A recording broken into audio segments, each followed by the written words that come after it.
سال 2005 نیاموختند که کشتار جوانان عرب زمینه را برای نابودی رژیم آپارتایدی ایران مساعد خواهد ساخت. کشتار جوانان عرب به هیچ وجه مانع جنبش ملی ملت عرب نخواهد شد، بلکه بر روند و سرعت این جنبش حق طلبانه خواهد افزود.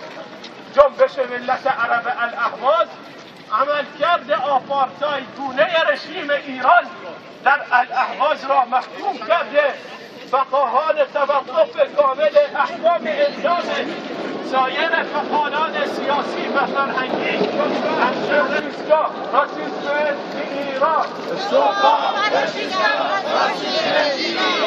الأهواز عربية وستبقى عربية والموت للعنصرية الفارسية.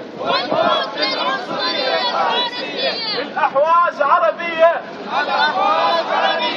وستبقى عربية ولتندحر العنصرية الفارسية.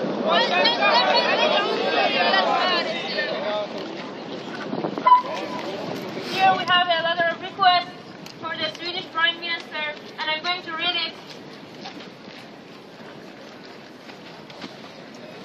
Dear Prime Minister, we, the representatives of the Ahwazi Arabs, appeal to you and the Swedish government to take whatever action you can to highlight and combat the persecution and discrimination by the Iranian regime against the Arab community in Iran. Despite the condemnation of the persecution and suffering of Ahwazi Arabs by the European Parliament in June last year, the Iranian regime continues arresting and executing political activists and repressing any peaceful demonstration. Recently, the Iranian Supreme Court has confirmed the death sentence of 5 Ahwazi Arab political detainees who were arrested by the intelligence services in 2001. The verdict has been decided by Judge Sayyid Mohammad Baqir Musawi, the head of Branch 2 of the Revolutionary Corps in Ahwaz, on 7 July 2012. The Ahwazi Arabs charged with enmity with God, as they call it, muharebe, corruption on earth, and treason against national security. The sentence to death are Muhammad Ali Amouri, 33-year-old, arrested in February 2011, is a fisheries engineer who was deported by the Iraqi government after his claim for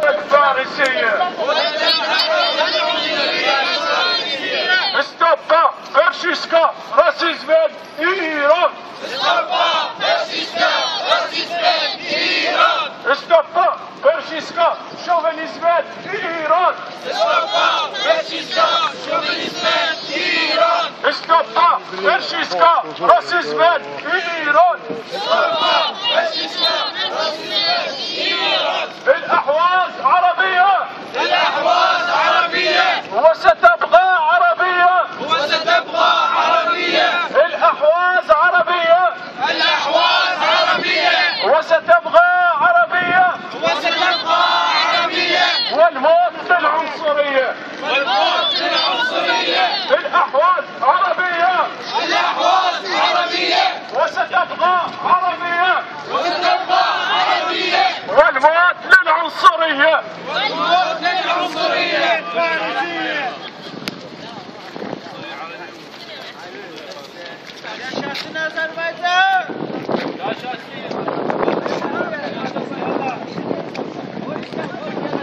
We want to thank everybody for coming here today and being with us. We want to thank all the human activists who believe in humanity and who act for humanity in spite of race, sexuality, and in spite of nationality. We want to thank you for being here with us. ما از همه شما دوستان که اومدین اینجا تشکر میکنیم.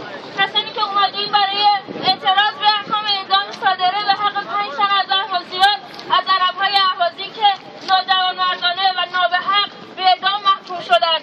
بسیاری از منظمات سازمانهای حقوق بشر ایرانی حتی صداشون در نیومده، حتی حاضر نیستن که بگن که این 5 نفر اعدام محکوم شدن.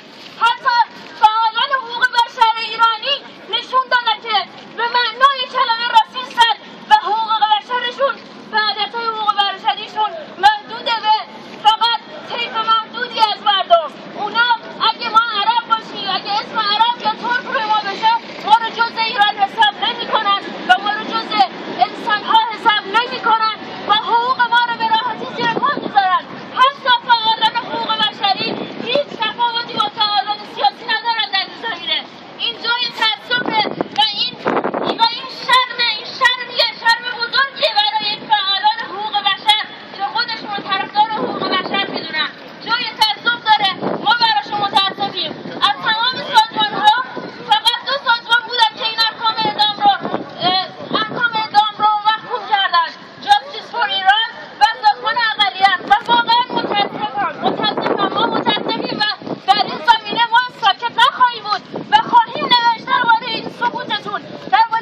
istemez İran faşist rejimi mahvolacaktır. Bugün bizim işbirliğimiz. Araplar ve Türkler birlikte edebilirler. İran'ın varlığını, İran'ın bütünlüğünü sual altına parsınlar.